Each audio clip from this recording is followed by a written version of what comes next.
Did you know a locksmith risked everything to save dozens of trafficking victims? Luis Rodriguez was just trying to make a living installing locks in Los Angeles. But in 2019, he started getting unusual jobs that paid triple his normal rate. The clients wanted reinforced doors, window bars, and locks that opened only from the outside. At the first house, he heard frightened voices speaking different languages behind locked doors.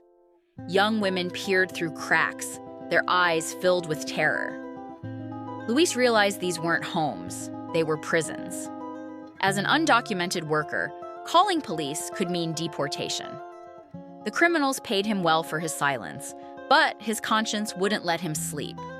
For weeks, he secretly photographed locations and documented every security system he installed.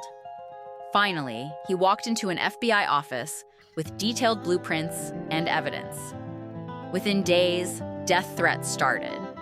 His family needed protection, but coordinated raids rescued 43 victims and dismantled an international network. Luis received legal residency and recognition as a humanitarian hero. Courage transformed fear into freedom.